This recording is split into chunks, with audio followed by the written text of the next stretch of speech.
చల్లారిపోయినటువంటి బలిపీఠమును మరలా తిరిగి కట్టుకొనుట లేక కట్టబడుట అంటే ఆత్మీయ జీవితమును మరలా పునఃప్రారంభించడానికి,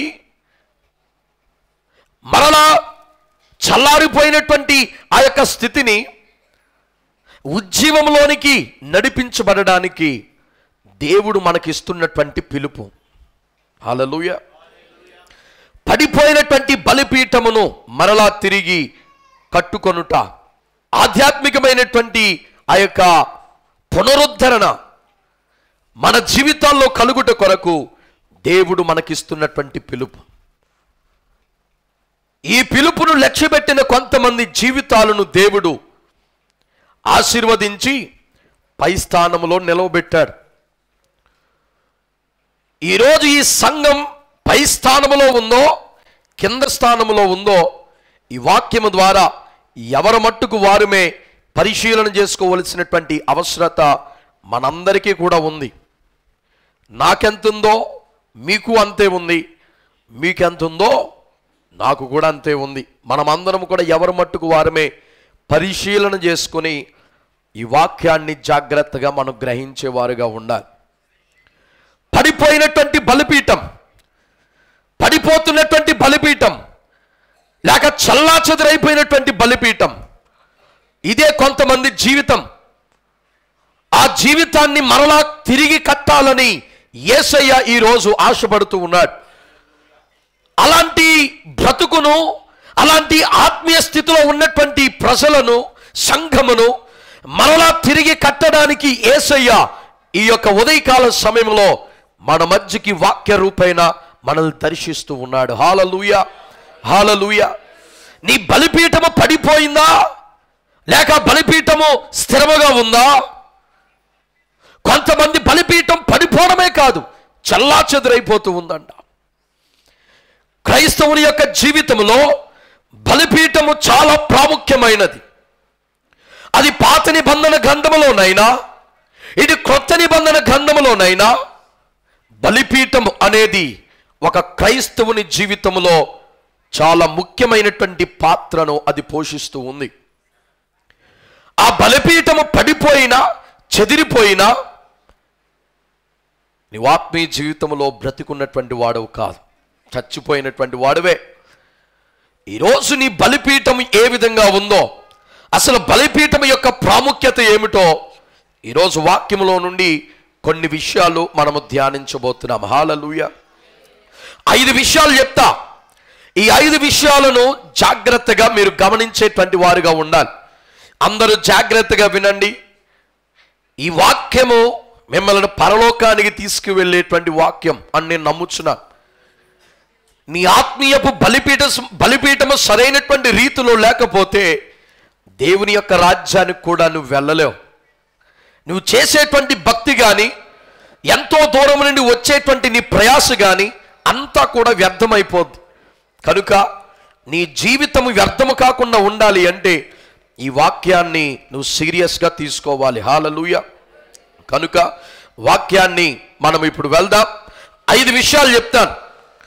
ఈ వాక్యమునకు మొదట టైటిల్ నేనేమని ఇచ్చానో ఆల్రెడీ మీకు చెప్పాను. దేవుని యొక్క బలిపీఠాన్ని పునర్నిర్మించడం. అంటే ఆధ్యాత్మికమైనటువంటి పునరుద్ధరణకు యేసయ్య ఇస్తున్నటువంటి పిలుపు. దీంట్లో మొట్టమొదటిగా క్రైస్తవుని యొక్క జీవితంలో బలిపీఠాలను పునర్నిర్మించవలసినటువంటి అవసరం కొరకు మనం మొదటగా ధ్యానించబోతున్నాం. మొదటి పాయింట్ ఏమిటంటే క్రైస్తవ జీవితంలో బలిపీఠమును పునర్నిర్మించవలసినటువంటి అవసరం. మొదటి రాజుల గ్రంథం 18వ అధ్యాయం 30వ వచనములో ఆ సన్నివేశాన్ని మనం చూస్తూ ఉంటాం. అప్పుడు ఏలియా నా దగ్గరకు రండని జనులందరితో చెప్పగా జనులందరూ అతని దగ్గరకు వచ్చిరి. అతడు క్రింద పరద్రోయబడి ఉన్న యెహోవా బలిపీఠమును బాగు చేసి. ఇది ఈ వచనములో రాయబడి ఉన్నటువంటి సంఘటన. ఈ వాక్యం మనందరికీ కూడా తెలిసినటువంటి వాక్యమే. ఒకానొక రోజు ఏలియా దేవుని యొక్క సన్నిధానములో ప్రార్థిస్తూ ఉన్నాడయ్యా, ఇశ్రాయేలు ప్రజలు నీ మహిమను మర్చిపోయారు. ఇశ్రాయేలు ప్రజలు నిన్ను విడిచిపెట్టి తిరుగుతూ ఉన్నారు. వారు బ్రతుకులో నీకు అసలు స్థానమే లేదు. వారు ఏం చేస్తారో తెలుసా? బయలుదేవతని ఆరాధిస్తూ ఉన్నారు, విగ్రహారాధనలోనికి వెళ్ళిపోయారు. కానీ నేనైతే నిరంతరము బాధపడచ్చు, నువ్వు నీ మహిమను తప్పకుండా చూపించాలని నేను ఎంతగానో నీ వైపు ఆశతో ఎదురు చూస్తూ ఉన్నాను అని ఒక కార్యక్రమాన్ని మొదలుపెట్టాడు ఆయన. ఏమనంటే, ఆ ఇశ్రాయేలు ప్రజల యొక్క నడిబొడ్డులోనికి వచ్చి ఆ బయలుదేవత ఆరాధించేటువంటి ఆ యొక్క మంత్రగాళ్ళు, తంత్రగాళ్ళు, పూజారులు ఎవరైతే ఉన్నారో వారందరినీ పిలిపించి బలిపీఠాన్ని కట్టి అక్కడ ఒక బలిని అర్పించి ఆ బలిని బలిపీఠం పైన పేర్చి అగ్ని అంటించకుండా నీవు చేసేటువంటి ఆ యొక్క యజ్ఞమో యాగమో లేక ప్రార్థన ద్వారానో నీ దేవుణ్ణి అగ్నిని కురిపించమని నువ్వు అడగాలి. అగ్ని నువ్వు అగ్గిపెట్టి ద్వారా వెలిగిస్తే వచ్చేటువంటి అగ్ని ఉండకూడదు. అది ఆకాశము నుండి నీ యొక్క దేవతలుగా దేవులుగా పిలువబడేటువంటి వారు నీ ఎవరినైతే ఆరాధిస్తున్నావో వారు పంపించి ఈ యొక్క దహన బలిని దహనం చేయాలి. లేకపోతే నేను మీ యొక్క శిరస్సును ఖండిస్తాను. ఒకవేళ మీరు అది నేను చెప్పింది చేయగలిగితే మీరు నా శిరస్సును ఖండించి ఆ దేవత బలిపీఠం మీద మీరు పెట్టవచ్చు అనేటువంటి సవాలును ఈ యొక్క ఏలియా ఆ సమయంలో విసిరాడు.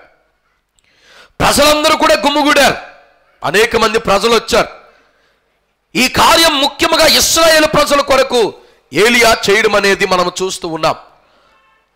అన్యులు వచ్చారు, ఇశ్రాయేలు ప్రజలు వచ్చారు, అందరూ కూడా గొప్ప సైన్య సమూహం, ఆ గొప్ప ప్రజా సమూహం అక్కడ నిలబడి చూస్తూ ఉన్నారు. మొదటి అవకాశం వారికే ఇచ్చాడు. వారు బలిపీఠము కట్టి ఆ బలిపీఠం మీద దహన బలిని అర్పించి అగ్ని రావాలని వారు ప్రార్థనలు చేస్తూ ఉన్నారు. ఎంతసేపు వారు పూజలు చేసిన, యజ్ఞాలు చేసిన, ఏం చేసినా సరే అగ్ని పైనుండి దిగి రావడం లేదు. పక్క నుండి ఏలియా వారిని కొద్ది హేళనగా మాట్లాడుతూ ఉన్నాడు. మీ దేవుడేమైనా నిద్రపోతున్నాడేమో, లేపవయ్యా, ఇంకా వినపడలేదేమో, ఇంకా గట్టిగా అరువు అని చెబుతూ ఉండగా వారు ఇంకా ఇంకా గట్టిగా అరుస్తూ ఉన్నారు. లాభం లేదని వారు శరీరాన్ని వారే గాయం చేసుకుంటున్నారు. అంటే కొరడాల్లో కొట్టుకునేటువంటి వాడు ఒకడైతే, కత్తులతో చీరుకునేటువంటి వాడు ఇంకొకడైతే, ఇలాగా అది చేసి ఇది చేసి అటు గొంతులేసి ఇటు గొంతులేసి చివరాఖరికి వారు చేసినటువంటి తంతు ఏమిటంటే ఆ బలిపీఠం మొత్తం కూడా పడగొట్టేసి చల్లా చెదురు చేసి బలి అర్పణ అంతా కూడా చల్లా చెదురైపోయి బలిపీఠం కూలిపోయి అది చిందరబందరైపోయింది. ఎంత చిందరబందరైపోయి ఎంత సమయం ఇచ్చి ఎంత గట్టిగా అరిచి గీపెట్టినా సరే అగ్ని ఆకాశం నుండి దిగి రాలేదు. అప్పుడు వారందరినీ కూడా ప్రక్కన నిలవబడమని ఏలియా ప్రజలకు పిలుపునిస్తూ ఉన్నాడంట. ఆ వచనమే మనం చదువుకున్నాం. హల్లెలూయా. అప్పుడు ఏలియా నా దగ్గరకు రండని ప్రజలతో చెప్పగా ప్రజలందరూ అతని దగ్గరికి వచ్చారు. హల్లెలూయా. అతడు కింద పడద్రోసి ఉన్నటువంటి యెహోవా బలిపీఠమును, అంటే వాళ్ళ బలిపీఠమే కాకుండా పక్కనున్న బలిపీఠం మీద కూడా ఫుల్గా డ్యాన్స్ కట్టేసి మొత్తం రెండింటిని పడగొట్టేసి చంద్రబందరు చేశారు. పడిపోయినటువంటి బలిపీఠాన్ని మరలా తిరిగి కట్టడం ప్రారంభించాడు ఏలియా. హల్లెలూయా. చల్లా చెదురుగా పడినటువంటి ఆ యొక్క బలిపీఠమును మరలా తిరిగి ప్రజల ద్వారా దాన్ని కట్టించి మరలా బలి అర్పణను జాగ్రత్తగా దాని మీద పేర్చి ఆయన చేసినటువంటి మరొక కార్యం ఏమిటంటే ఆ బలిపీఠాన్ని మొత్తం కూడా 1-3 సార్లు తడిపించాడంట. సాధారణంగా ఒక చెక్కకు కానీ ఒక పొయ్యిలో పెట్టేటువంటి మనం వంట వండడానికి యూజ్ చేసేటువంటి కట్టెలు ఉంటాయి కదా, ఈ కట్టెలకు కానీ చెక్కలకు కానీ ఉన్నటువంటి స్వభావం ఏమిటంటే నీళ్లు ఎక్కువగా పడినప్పుడు అది నీరంతా కూడా పీల్చుకొని మెత్తగా అయిపోతూ ఉండదు. అవునా? చెక్క అయినా సరే అంతే. ఇక్కడ ఏలియా ఆ బలిపీఠాన్ని అంతా కూడా నీటితో తడిపించేశాడు. అక్కడ నువ్వు అగ్గిపుల్ల వేసినా కూడా అంటుకోదు, అంతలాగా ముద్దగా తడిపేశాడు. తడిపి ఆకాశము వైపు తన కన్నులెత్తి ప్రార్థన చేయడం ప్రారంభించాడు. హల్లెలూయా. ప్రార్థిస్తూ ఉన్నాడు, నా దేవుడైనటువంటి యెహోవా, నీ ప్రజల ముందు నీ మహిమను ప్రజ్వలింప చేయడానికి నీ కార్యమును జరిగించు అని ఎప్పుడైతే ప్రార్థన చేశాడో ఆకాశము తెరవబడి బలమైనటువంటి అగ్ని ఆకాశము నుండి దిగి వచ్చి ఆ బలి అర్పణంతా కూడా కాల్చి బూడిద చేసిందంట. హల్లెలూయా, హల్లెలూయా. ఎప్పుడైతే పడిపోయినటువంటి ఆ బలిపీఠమును మరలా తిరిగి కట్టించాడో, ఏలియా ఎప్పుడైతే పడిపోయినటువంటి బలిపీఠాన్ని మరలా తిరిగి కట్టాడో, దేవుని యొక్క కార్యమును, దేవుని యొక్క మహిమను అన్యజనుల ఎదుట, అలాగే దేవుణ్ణి మర్చిపోయినటువంటి ఆ యొక్క భ్రష్టులైపోయినటువంటి ఇశ్రాయేలు ప్రజల ఎదుట దేవుని యొక్క మహిమను కనుపరచడం అనేది మనము చూస్తూ ఉన్నాం. హల్లెలూయా.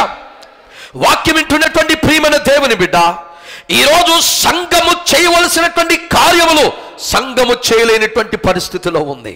చాలా బాధాకరం. లోకము ఏదైతే నమ్ముతూ ఉందో అది సంఘము నిరూపించి చూపిస్తూ ఉంది. వాడు అంటున్నాడు, అద్భుతాలు లేవు, ఏమీ లేవు, అంతా కూడా జిమిక్కులు చేసి మ్యాజిక్లు చేసి ప్రజలు మోసం చేస్తున్నాడు అంటున్నాడు బయట ఉన్నటువంటి వాడు. దాన్ని సపోర్ట్ చేసినట్టుగానే మన భక్తి, మన సంఘము, మన ఆత్మీయ జీవితాలు ఆ విధంగానే ఉన్నాయి. దేవుని కార్యాలు జరగడం లేదా, ఆత్మ కార్యాలు జరగడం లేదా, మనకున్నటువంటి ప్రార్థన అనేటువంటి బలిపీఠం ఏనాడో కూలిపోయిందేమో, మనకున్నటువంటి విశ్వాసం అనేటువంటి బలిపీఠం ఏనాడో కూలిపోయిందేమో, మనకున్నటువంటి భక్తి అనేటువంటి బలిపీఠం ఏనాడో కూలిపోయింది, చల్లా చెదురైపోయింది. కార్యాలు ఎక్కడ జరుగుతాయి? దేవుని యొక్క అగ్ని ఎక్కడ దిగవస్తుంది? ఆటంకాలను ఏ విధముగా కాల్చివేస్తూ ఉంది? దేవుని యొక్క నామము ఏ విధముగా మహిమపరచబడుతూ ఉంది? ఈరోజు నీవు నేను కూడా ఆలోచించాలి. దేవుడు చెప్పినట్టుగానే ఆరాధనకు వచ్చేస్తున్నాం, దేవుడు చెప్పినట్లుగానే ఆదివారం వచ్చేసి ప్రార్థనలో పాలు పొందేసి వెళ్ళిపోతున్నాం. ప్రతిరోజు ఇంట్లో ఒక మూల సిలువ లేకపోతే యేసు ప్రభువు బొమ్మ పెట్టుకుని దండం పెట్టుకుని వెళ్ళిపోతున్నాం. దీనివలన నీ జీవితంలో కార్యాలు చూడలేవు.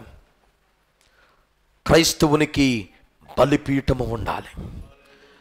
నీ ఆత్మీయ జీవితంలో ప్రార్థన అనేటువంటి బలిపీఠము ఉండాలి, విశ్వాసం అనేటువంటి బలిపీఠము ఉండాలి. నీ భక్తి జీవితంలో నీకొక ఆత్మీయమైనటువంటి బలిపీఠము అనుభవం కలిగి ఉండాలి. ఆ బలిపీఠము కూలిపోయినటువంటి రోజు సంఘములో నువ్వు కార్యాలు చూడలేవు. ఆ బలిపీఠము చల్లా చెదరైపోయినటువంటి సమయంలో నీ ప్రాంతంలో నువ్వు కార్యములు చూడలేవు, నీ ప్రార్థనకు జవాబు నువ్వు చూడలేవు. అంతా కూడా వ్యర్థమే. సాతానుకు మహిమను, దేవుని నామానికి అవమానము కలుగుతూ ఉంటుంది.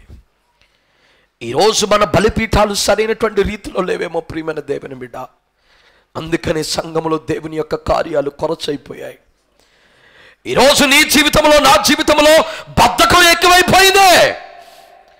బలిపీఠాన్ని కట్టలేనటువంటి స్థితిలో ఉన్నావు, బలిపీఠాన్ని కట్టలేనటువంటి స్థితిలో ఉన్నావు. నీ నిర్లక్ష్యమే నీ పతనానికి కారణం, నీ సోమరితనమే నీ దౌర్భాగ్యపు స్థితికి కారణం. ఈరోజు పడిపోయినటువంటి నీ బలిపీఠం మరలా తిరిగి కట్టబడాలి. హల్లెలూయా, హల్లెలూయా. పూర్వం నిన్ను విడిచిపెట్టినటువంటి స్థితి మరలా నీ కుటుంబాన్ని వెంబడిస్తూ ఉంది. నువ్వు గమనించగలుగుతున్నావా? ఆనాడు ఎప్పుడో లోకస్తులు తాగేటువంటి వారంట అనుకునేటువంటి వారం, కానీ ఈరోజు సంఘాల్లో సంఘ బిడ్డల కుటుంబాల్లోనే ఉన్నారు త్రాగుబోతున్నాం. పూర్వపు స్థితి మరలని కుటుంబాన్ని పట్టి పీడిస్తూ ఉంది. ఎందుకో తెలుసా? పడిపోయింది బలిపీఠం, చల్లా చెదురైపోయింది బలి అర్పణ.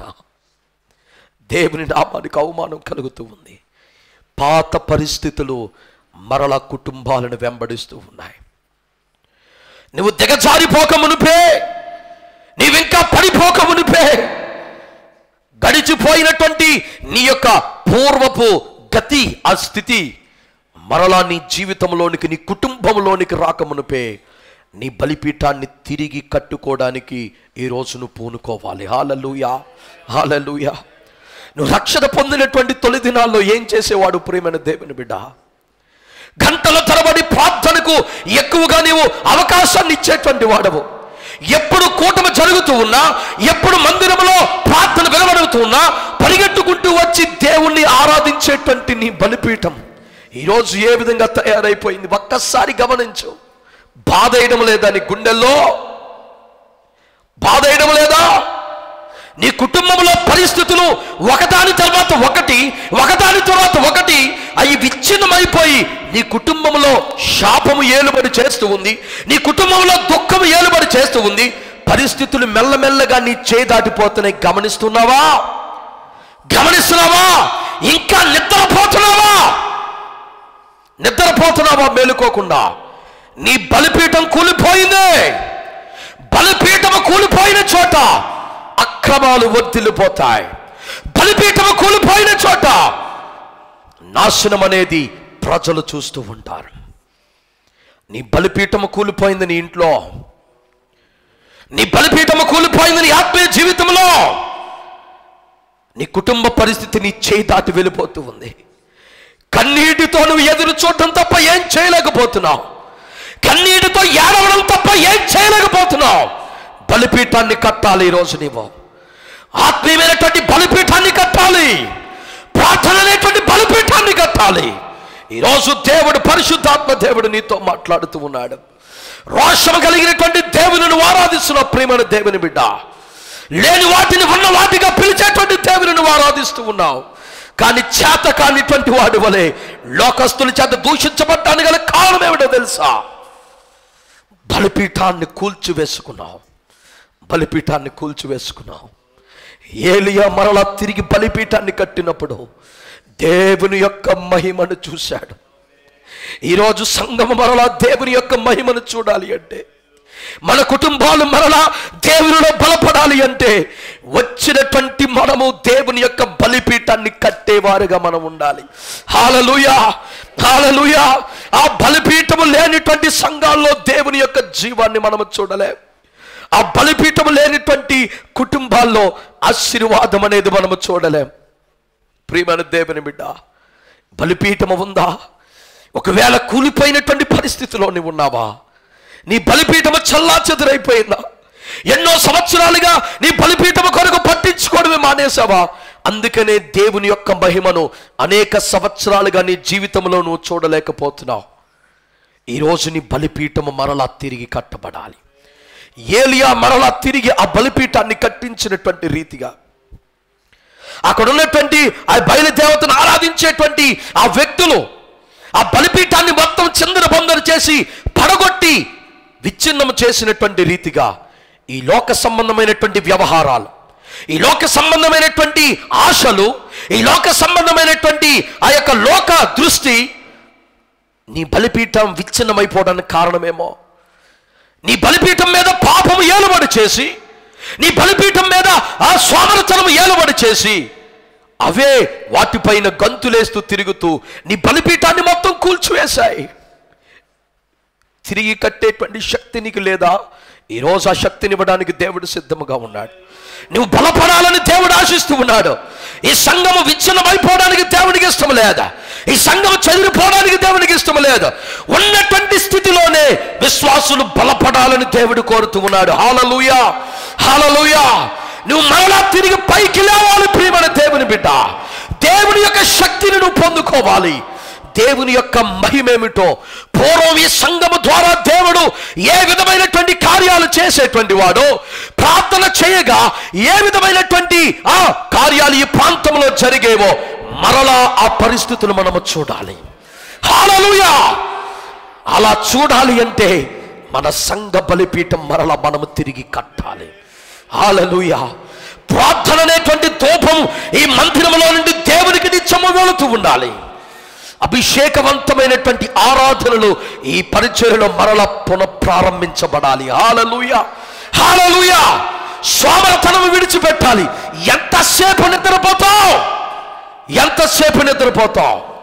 ఎంతసేపు అక్కడే ఉండిపోతావు, ఎంతసేపు లోకము ఆలోచించినట్టుగానే ఆలోచిస్తావు. ప్రియమైన దేవుని బిడ్డ, నీ హృదయంలో బాధ వేయడం లేదా? దేవుడు రాకడది సమీపంగా ఉంది. నీ జీవితంలో రోజులు, దినాలు, సంవత్సరాలు గడుచుకుంటూ వెళ్ళిపోతూ ఉన్నాయి. నీలో మాత్రం ఆ బద్ధకము, సోమరితనం పోవడం లేదు. అదే నిన్ను నీ యొక్క బలిపీఠము పడిపోవడానికి ఒక ముఖ్యమైనటువంటి కారణం. లెక్కలేనితనం, సోమరితనం, బద్ధకం, ఇవే నీ బలిపీఠము పడిపోవడానికి మొట్టమొదటి కారణమమ్మా. నువ్వు దొంగతనాలు ఏం చేయవు, వ్యభిచారాలు ఏమి చేయడం లేదు, నీ పన్ను చేసుకుంటున్నావు, నీ సంపాదన నీది, నీ కుటుంబ పోషణ నీది, బాగానే సాగిపోతున్నావు. కానీ ఎక్కడ రాంగ్ స్టెప్ వేసావో తెలుసా? దేవుని యొక్క సన్నిధానమును నిర్లక్ష్య వైఖరి చూపించడం ద్వారా, దేవుని యొక్క ప్రార్థనను, ఆరాధనను నిర్లక్ష్య వైఖరి చూపించడం ద్వారా నీ బలిపీఠం కూలిపోయింది, నీ బలిపీఠం పడిపోయింది. నీ యొక్క పరిస్థితులన్నీ నీ చేదాటిపోయినాయి. నీ కుటుంబంలో శాపం ఏలుబడి చేస్తూ ఉంది, దుఃఖం ఏలుబడి చేస్తూ ఉంది. జరగకూడనివన్నీ కూడా నీ కుటుంబంలో జరుగుతూ ఉన్నాయి. ఈ రోజుకైనా నువ్వు మేలుకోవాలి. మొట్టమొదటిగా మనము చూసాం, క్రైస్తవుని యొక్క జీవితంలో బలిపీఠము పునఃప్రారంభించడానికి అవసరము ఎంతైనా ఉంది. దేవుని యొక్క మహిమను చూపించడం కొరకు. హల్లెలూయా, హల్లెలూయా. ఇప్పుడు రెండవ పాయింట్ ఏమిటంటే, ప్రభువుకు మన బలిపీఠము కట్టడం యొక్క ప్రాముఖ్యత గురించి ఈ యొక్క వచనము మనకు చెబుతూ ఉంది. ప్రభువునకంటే యేసయ్యకు మన బలిపీఠము కట్టడం యొక్క ప్రాముఖ్యత, అసలు బలిపీఠము కట్టుడు ఆ ప్రాముఖ్యత ఏమిటో ఈ వాక్యంలో మనం చూస్తూ ఉంటాం. చూద్దాం. ఆదికాండం 12వ అధ్యాయం 7వ వచనాన్ని ఒకసారి మనం చూద్దాం. యెహోవా అబ్రహామునకు ప్రత్యక్షమై, నీ సంతానమునకు ఈ దేశం ఇచ్చేదనని చెప్పగా, అతడు తనకు ప్రత్యక్షమైన యెహోవాకు ఒక బలిపీఠము కట్టెను. హల్లెలూయా, హల్లెలూయా. రెండు చేతుల పైకి దేవుని బిగ్గరగా స్తోత్రయాగం చెల్లిద్దాం. హల్లెలూయా. అబ్రహాముతో దేవుడు చెప్పాడు, అబ్రహామా, ఇదిగో చూస్తున్నావు కదా ఈ దేశం, ఆ దేశాన్ని నేను నీకు, నీ యొక్క కుటుంబానికి స్వాస్థ్యంగా నేను ఇవ్వబోతున్నటువంటి దేశం అదే అని దేవుడు చూపించినప్పుడు అబ్రహాం ఏం చేశాడో తెలుసా? ఒక బలిపీఠాన్ని దేవుడికి కట్టి స్తుతి అర్పణ బలిని ఇచ్చాడంట. హల్లెలూయా, హల్లెలూయా. ఈ అబ్రహాము కొరకు లేక ఈ యొక్క 12వ అధ్యాయం ప్రారంభం నుండి మనం చదవగలిగితే అక్కడ అబ్రహాము ప్రయాణము ప్రారంభమును మనం చూస్తూ ఉంటాం. అబ్రహాము బొమ్మలు చేసుకునేటువంటి కుటుంబం మనందరికి కూడా తెలుసు.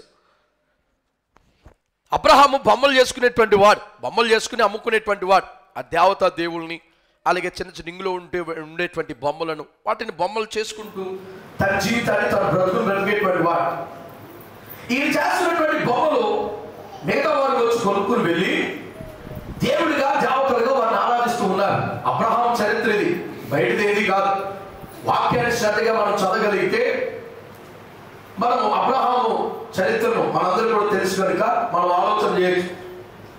అబ్రహాము చేసినటువంటి బొమ్మలను చాలా మంది కొనుక్కుని వెళ్ళేటువంటి వారు, కొనుక్కుని వెళ్ళి వారికి కావలసినటువంటి ప్రదేశంలో తాను పెట్టి దాన్ని ఆరాధన చేసి దేవుడిగా కొలిచేటువంటి వారు. పోతే ఈ బిజినెస్ ఏదో బాగుంది అనుకున్నాడు, కానీ అబ్రహాముకి ఒక ఆలోచన బుర్రలో గట్టిగా తడుతూ ఉంది. ఏమిటంటే, ఆయన తయారు చేసి ఇచ్చినటువంటి బొమ్మ పైన ఎవడైనా చేయేసాడనుకో అది చేయి నరికేసేటువంటి వారు, ఆ బొమ్మనైనా దూషించాడనుకో తల తీసేటువంటి వారు. ఆ బొమ్మ పట్టుకెళ్ళి పెట్టిన కాడి నుంచి గొడవలు అయిపోతున్నాయి, కొట్లాట్లు అయిపోతున్నాయి, ఒకడు నరుక్కుని చచ్చిపోతున్నారు, అల్లకల్లోలం అయిపోతుంది ప్రజలందరి మధ్యన. అబ్రహాంకి ఏమీ అర్థం కాలేదు. అసలు దేవుడు అనేటువంటి వాడు ఈ విధంగానే ఉంటాడా? నేను ఆ బొమ్మను తయారు చేసే ముందు ఆ మట్టేసి నీళ్ళేసి గట్టిగా తొక్కేశాను. నా చెమటంతా కూడా దాంట్లో పడిపోయింది, కాళ్ళ నుండి కారుకుంటూ పడిపోయింది, చేతుల నుండి ఇలా మొహం నుండి జుట్లో నుండి మొత్తాన్ని పాడిపోతూ ఆ మట్టిలో పడిపోయింది. దాన్ని నేను మంచిగా తొక్కేసి నా చేతులతో నా బిజినెస్ కాబట్టి ఒక బొమ్మను తయారు చేశాను. వారు దేవుడని తీసుకువెళ్ళి కొట్టుకుని చచ్చిపోతున్నారు. ఇదే నా దేవుడు. దేవుడు అంటే ఎలాగైనా ఉంటాడు. నా చేత తయారు చేయించబడినోడే దేవుడు, ఆ బొమ్మే దేవుడు. మిగతా వాళ్ళందరూ కూడా దానికోసం కొట్టుకుని చచ్చిపోవడాలు అబ్రహాంకి ఏమీ అర్థం కాల. అయోమయమైనటువంటి స్థితిలో ఉన్నాడు.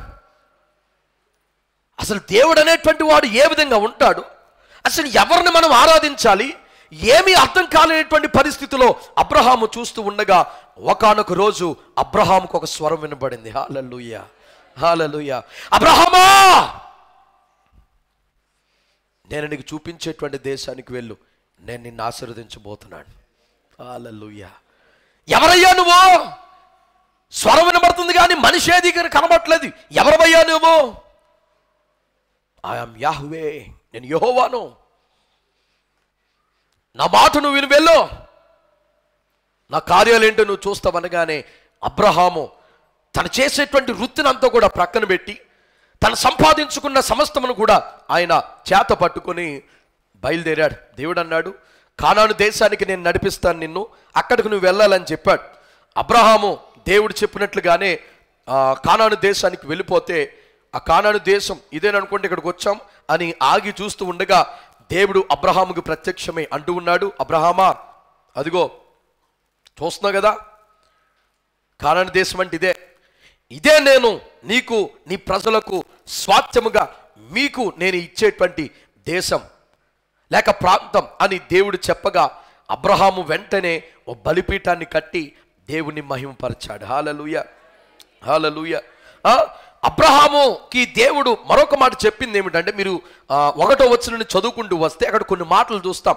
అబ్రహాముని దేవుడు అంటాడు, అబ్రహామా, నువ్వు ఎవరిని దీవిస్తావో వారిని నేను నిండుగా దీవిస్తానయ్యా. నీకెవడైనా వ్యతిరేకంగా మాట్లాడి నేను తిట్టాడో వాడు శాపగ్రస్తుడైపోతాడు. నేను వాడిని శపిస్తాను, వాడి కుటుంబం వర్ధిల్లదు. ఎందుకనంటే నేను నిన్ను పిలిచినటువంటి వాడను, నీవు నా సొత్తు. నిన్ను ఎవడైనా ఏదని అంటే నేను ఊరుకోను, ఎందుకంటే నువ్వు నా పిల్లోడివి లేక నా సొత్తు. నా జనాంగం నీలో నుండి వస్తారు కనుక నువ్వు ఎవరినైతే దీవిస్తావో వారు దీవించబడతారు. నీకు వ్యతిరేకంగా ఎవరు మాట్లాడినా, ఎవరు నీ మీద వ్యతిరేకంగా దాడి చేసినా లేకపోతే మాటల ద్వారా దూషించినా వారు శాపగ్రస్తులు అయిపోతారని దేవుడు అబ్రహాముకు చెప్పాడు. ఆయన మాట చెప్పినట్లుగానే కానాను దేశాన్ని చూశాడు. దానిలో నుంచి ప్రవేశించక మునుపే ఒక బలిపీఠాన్ని కట్టి దేవునికి ఆరాధన చేయడం అనేది మనం చూస్తూ ఉన్నాం. హల్లెలూయా. అంటే ఇక్కడ అబ్రహాము అర్పించినటువంటి ఈ యొక్క లేక అబ్రహాము కట్టినటువంటి ఈ బలిపీఠం దేనికి సాదృశ్యంగా ఉందంటే అది ఆరాధనకు అలాగే కమిట్మెంట్, దేవునికి ఒక నిబద్ధతను కలిగి ఉండుట. దేవునికి ఆరాధన, డివోషన్ అనగా ఆరాధనను, అలాగే దేవునికి ఒక నిబద్ధత కలిగి జీవించేటువంటి వ్యక్తిగా కనబడుతూ ఉన్నాడు. దేవుడు చెప్పినటువంటి వాగ్దానమును మనము ఎప్పుడు స్వతంత్రించుకుంటామో తెలుసా? దేవుని యొక్క వాగ్దానమును మనము నమ్మి ఆ వాగ్దానము ప్రతి దినము అది ధ్యానించుకుంటూ, నాకు ఈ వాగ్దానం ఇచ్చినటువంటి దేవుడు నమ్మదగినటువంటి వాడు గనుక ఈ సంవత్సరంలో దాని నెరవేర్పు కొరకు దేవుడు ఆ వాగ్దానం నెరవేర్పు కొరకు నిన్ను ఏం చేయమన్నాడో వాటిని చేయుటకు నమ్మకమైనటువంటి పనివారిగా యేసయ్యకు మనం ఉండాలి. హల్లెలూయా. నువ్వు పొందుకున్నటువంటి వాగ్దానం నీ జీవితంలో నెరవేర్చబడాలి అంటే ఆ వాగ్దానము నెరవేర్పు కొరకు దేవుడు ఏం చెప్తున్నాడో వాటన్నిటికీ నీ నమ్మకత్వాన్ని నువ్వు చూపించాలి. చాలాసార్లు మనం చేసేటువంటి పని ఏమిటో తెలుసా? January 1కి మనందరం కూడా వాగ్దానాలు తీసుకొని వాటిని బైబిల్లో మూలన పడేసి మళ్ళీ దాని వైపు చూడడం. తీసుకున్నప్పుడే చదువుకుంటా, బలెంటిది వచ్చేసింది, నాకు బలెంటిది వచ్చేసింది అంతే, బైబిల్లో పడేస్తాం. బలిపీఠాన్ని కట్టాలి అంటే వచ్చినటువంటి వాగ్దానమును ప్రతిదినము, అయ్యా ఈ వాగ్దానము నెరవేర్పు కొరకు నేను ప్రార్థిస్తూ ఉన్నాను, నన్నేం చేయమంటావు ఆ వాగ్దానం నెరవేరాలంటే నన్ను ఏం చేయమంటావు? అబ్రహాము అన్నాడు, అబ్రహామా నేను ఫలానా దేశం ఇస్తానంటే అబ్రహాము వెంటనే బలిపీఠము కట్టి దేవునికి ఆరాధన, డివోషన్, ఆరాధనను ఆయన్ని చేసి లేక ఆరాధనను అర్పించి నమ్మకముగా దాన్ని స్వతంత్రించుట కొరకు విశ్వాసముతో అడుగులు వేస్తూ ముందుకు వెళ్ళాడు. హల్లెలూయా. కానీ మనం ఏం చేస్తున్నాం? అబ్రహాము తనకున్నటువంటి ఆరాధనను అంటే భక్తిని, అలాగే దేవుని పైన అనుకున్నటువంటి నిబద్ధతను అంటే కమిట్మెంట్ని రెండిటిని దేవునికి చూపిస్తూ ఉన్నాడు. మనం చూపిస్తున్నామా? ఆ బలిపీఠం ఈరోజు మనం కట్టాలి. హల్లెలూయా. దేవునికి ఒక నిబద్ధత కలిగి మనం ఉండాలి. ఆయన ఇచ్చినటువంటి వాగ్దానము నెరవేర్పు మన జీవితంలో మనం చూడాలి అంటే దేవుని యొక్క సన్నిధానంలో ఆయన ఆరాధిస్తూ ఉండాలి. అలాగే ఆయన ఆజ్ఞల పట్ల, కట్టడల పట్ల ఒక నిబద్ధతను, స్థిరమైనటువంటి విశ్వాసమును, ఆ నడవడికను కలిగి ఆయనలో మనం ముందుకు సాగిపోయేవారుగా మనం ఉండాలి. హల్లెలూయా. హల్లెలూయా. లేకపోతే అది మన జీవితంలో నెరవేరదమ్మా, నెరవేరదు. ప్రతిదినము నీ వాగ్దానాన్ని నువ్వు నీ ముందు పెట్టుకొని, అయ్యా నాకు పలానా వాగ్దానం ఇచ్చావు, దాన్ని నెరవేర్చుకునేటువంటి దిశగా ఈ సంవత్సరం అంతా నేను వెళ్ళాలి, ఇది ఈ సంవత్సరంలో నాకు ఏ విధంగానైనా నెరవేరాలి అని నువ్వు ప్రార్థన చేసుకున్నావు అనుకో, నువ్వు రక్షణ పొంది ఎన్ని సంవత్సరాలు అయింది? ఒక ఉజ్జాయింపుగా 10 సంవత్సరాలు అయింది అనుకోండి. కొంతమందికి ఇంకా ఎక్కువ సంవత్సరాలు అయి ఉంటుంది. 10 సంవత్సరాలు అంటే 10 వాగ్దానాలు. ఆ 10 వాగ్దానాలను బట్టి నువ్వు ప్రార్థన చేసుకుంటూ దాని పట్ల ఒక నిబద్ధత కలిగి దాని ప్రకారంగా ప్రతి దినము దాన్ని ప్రార్థన చేసుకుంటూ, చదువుకుంటూ దాన్ని సాధించేటువంటి దిశగా ప్రతి సంవత్సరము నీ ప్రయాణం నువ్వు కొనసాగించావనుకో, 10 ఆశీర్వాదములు ఘనమైనవి నీ జీవితంలో నెరవేరిపోయినట్టే. అంతేనా? మరి తీసుకుని బైబిల్లో పడేస్తాం కదా. 100 వాగ్దానాలు ఉంటాయి మన బైబిల్లో. ఇంకా గొప్ప విషయం ఏంటో తెలుసా? వాగ్దానం సంగతి పక్కనెట్టు బైబిల్ వదిలేస్తారండి. ఇక బైబిలే పట్టుకెళ్ళలేనోడు గాడు జీవితంలో వాగ్దానం ఎక్కడ గుర్తుంటుంది? ఈరోజు నీ బలిపీఠం పడిపోయిందేమో, తిరిగి మరలా దాన్ని కట్టుకోవాలి. దేవుని యొక్క భక్తి విశ్వాసాల పట్ల శ్రద్ధను మనము కలిగి ఉండాలి. అప్పుడే మనం దీవించబడతామమ్మా. మెల్లమెల్లగా వెనక్కి వెళ్ళిపోతుంది మన జీవితం. గ్రహిస్తున్నారా? ఎందుకో తెలుసా? దేవుని వాగ్దానం పట్ల, ఆయన చెప్పినటువంటి వాక్కు పట్ల నిబద్ధత అనేది మనలో లేదు, స్థిరత్వం అనేది మనలో లేదు, ఆరాధన అనేది మనలో లేదు. అప్పుడు దేవుని యొక్క కార్యాలను మనము చూడలేం. అబ్రహాముకి దేవుడు ఎప్పుడైతే ఒక మాటను చూపించి చెప్పాడో వెంటనే అబ్రహాము ఒక బలిపీఠాన్ని నిర్మించి దేవునికి అర్పణను అర్పించాడు. హల్లెలూయా. హల్లెలూయా. ఇప్పుడు మూడో విషయానికి మనం వద్దాం. మూడవది, ప్రతీకాత్మకమైనటువంటి బలిపీఠాల యొక్క అర్థం. ఒక ప్రతీక, ఒకటి గుర్తు చేసుకోవడానికి, లేకపోతే ఒకటి పదే పదే దానికి ఒక ఇంపార్టెన్స్ని ఇస్తూ ఒక ప్రతీకగా దాన్ని నిలబెడుతూ ఉంటారు. ఆ విధముగానే ఈ మూడో పాయింట్లో కూడా ప్రతీకాత్మకమైనటువంటి బలిపీఠము, దాని యొక్క అర్థము కొరకు మనం ధ్యానించబోతున్నాం. చూడండి, వాక్యం చదివితే అది మీకు అర్థమవుతూ ఉంటుంది. ఆదికాండం 35వ అధ్యాయం 1వ వచనం. దేవుడు యాకోబుతో, నీవు లేచి బేతేలునకు వెళ్ళి నీ సహోదరుడైనటువంటి యాసావు ఎదుట నుండి నీవు పారిపోయినప్పుడు నీకు కనబడినటువంటి దేవునికి అతనిని బలిపీఠమును కట్టమని చెప్పగా. చాలమ్మా, ఈ వాక్యాన్ని మీరు అందరూ కూడా గమనించారా? అక్కడ ఒక రోజు దేవుడు యాకోబు కనపడ్డాడు. యాకోబు కనపడి అంటున్నాడు, యాకోబా నువ్వు లేచి ఆ యొక్క బేతేలునకు వెళ్ళి అక్కడ నివసించే నీ సహోదరైనటువంటి యాసావు ఎదుట నుండి, లేకపోతే యాసావు దగ్గర నుండి నువ్వు పారిపోతున్నప్పుడు, నువ్వు వెళ్ళిపోతున్నప్పుడు నీకు కనబడి నేను బలపరిచినటువంటి ఆ దేవునికి ఒక బలిపీఠాన్ని నువ్వు కట్టాలయ్యా అని దేవుడు యాకోబుకు చెప్పాడు. చెప్పిన వెంటనే యాకోబు అంటున్నటువంటి మాటలు నిజంగా మనకి చాలా ఆశ్చర్యాన్ని కలుగజేస్తాయి. ఎందుకంటే దేవుడు ఒక్క మాట చెప్పాడో లేదో ఆ తరువాత యాకోబు తన పనివారిగా చెబుతున్నటువంటి మాటలు ఒకసారి చదువుకుందాం. యాకోబు తన ఇంటి వారితోనూ తన యొద్దనున్న వారితోనూ వారందరితోనూ మీ యొద్దనున్న అన్య దేవతలను మీరు పారవేసి మిమ్మును మీరు అంటే శుద్ధిపరచుకొని మీ వస్త్రములు మార్చుకోండి, మనము లేచి బేతేలునకు వెళ్ళుదము. చాలా జాగ్రత్తగా ఈ మాటను చూడండి.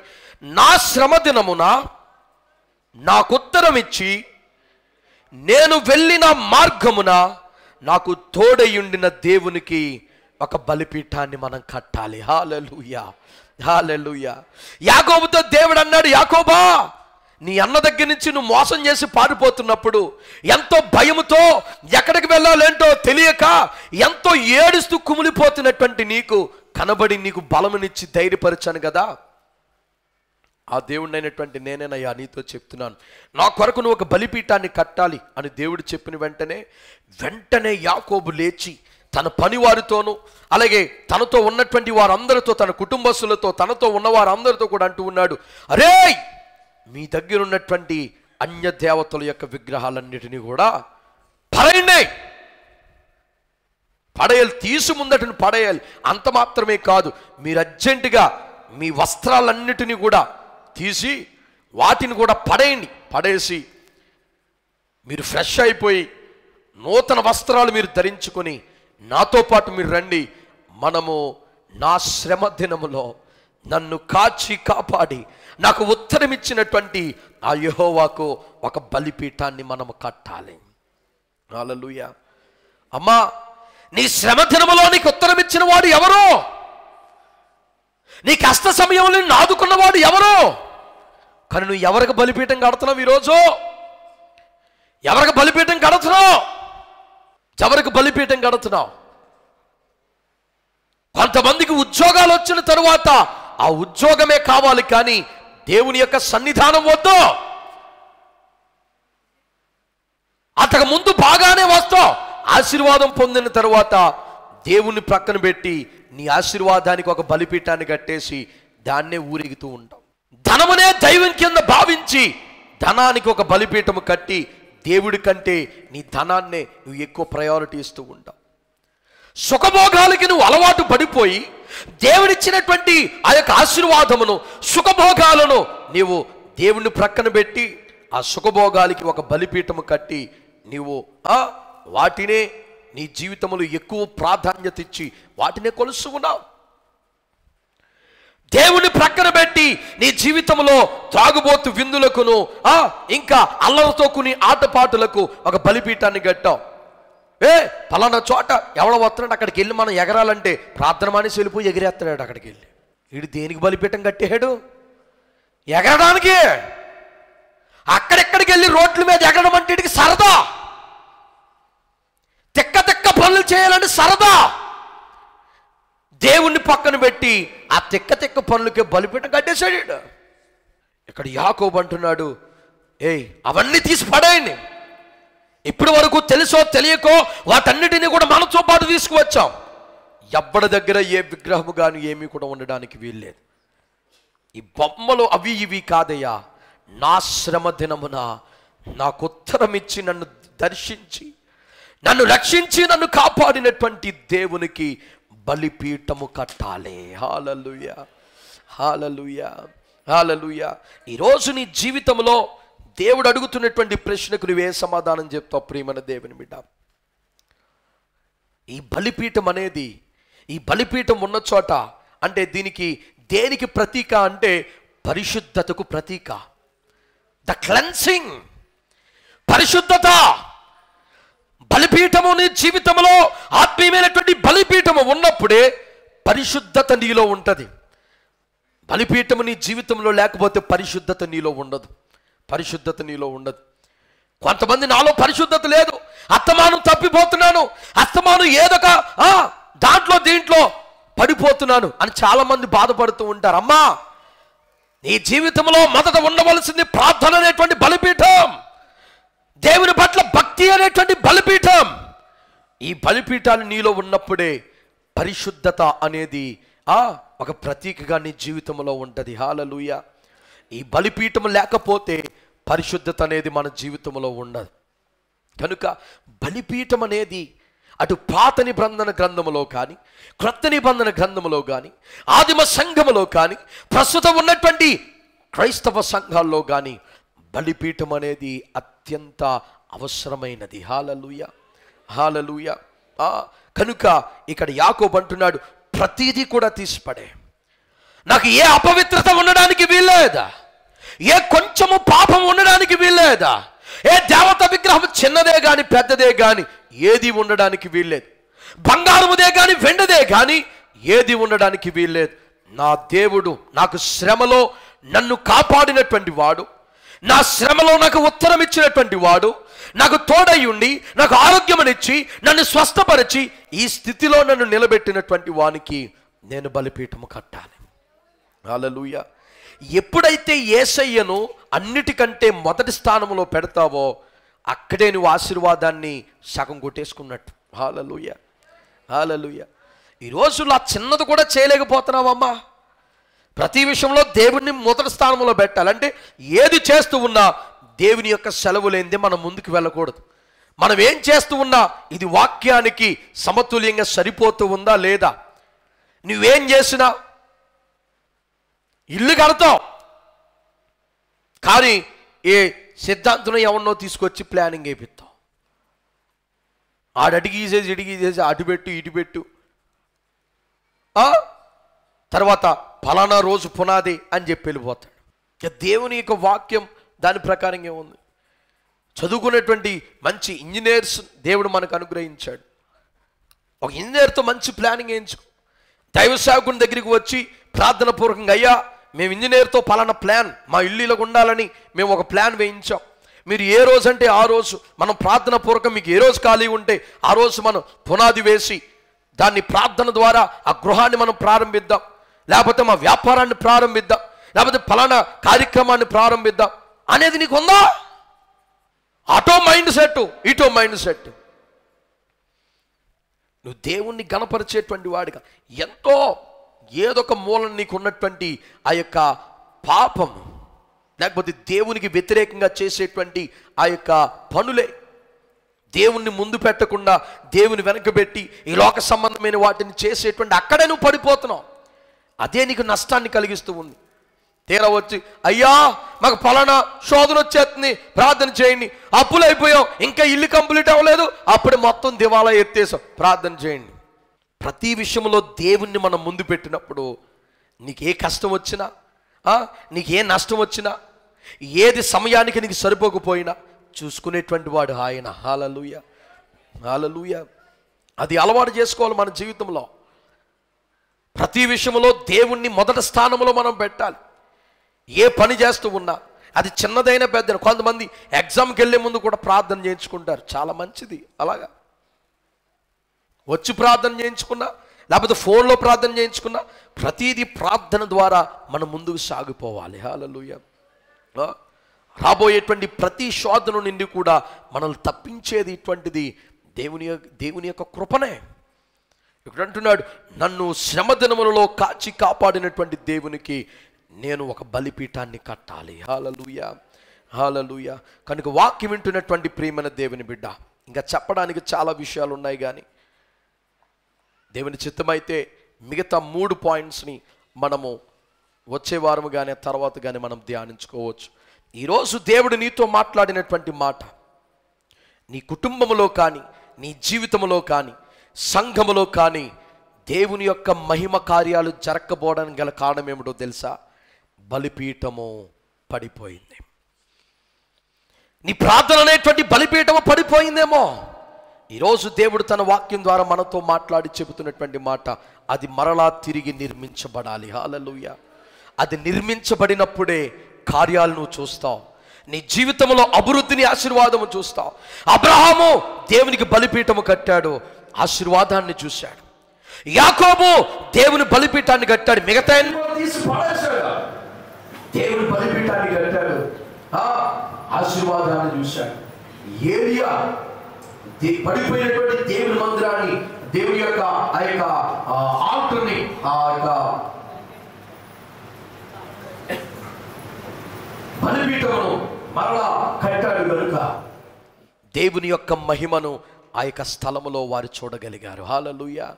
కనుక దేవుని మహిమను మనము చూడాలి అన్న, దేవుని యొక్క ఆశీర్వాదము మన సంఘము పైన, మన కుటుంబాల పైన కృమ్మరించబడాలి అన్న, ప్రార్థన అనేటువంటి బలిపీఠము మనందరి జీవితంలో ఉండాలి. ప్రార్థన అనే బలిపీఠము పడిపోయిందా ప్రియమైన దేవుని బిడ్డ? ఈరోజు తిరిగి కట్టడానికి ప్రయత్నం చేయి. దేవుడు నీకు సహాయం చేయడానికి సిద్ధంగా ఉన్నాడు. కనుక మనందరము కూడా ఆ బలిపీఠమును, పడిపోయినటువంటి బలిపీఠమును, పూర్వము మన యొక్క ఆత్మీయ భక్తులు అనేక మంది మనల్ని ఏ విధమైనటువంటి పునాదిలో మనల్ని నడిపించాడో, యేసయ్య ఏ విధమైనటువంటి పునాది సంఘమునకు ఆయన వేసి ఉన్నాడో, ఆ విధమైనటువంటి పునాదిలో, ఆ విధమైనటువంటి ఆ యొక్క బాటలో మనందరము కూడా నడుస్తూ ఆ యొక్క బలిపీఠాన్ని, పడిపోయినటువంటి బలిపీఠాన్ని మరలా మనము తిరిగి దాన్ని అమర్చి దేవుని మహిమను దించేటువంటి సంఘముగా మనం ముందుకు సాగిపోదాం. దేవుడు తన వాక్య భాగమును మన వినికిడిలో దీవించి ఆశీర్వదించునుగాక.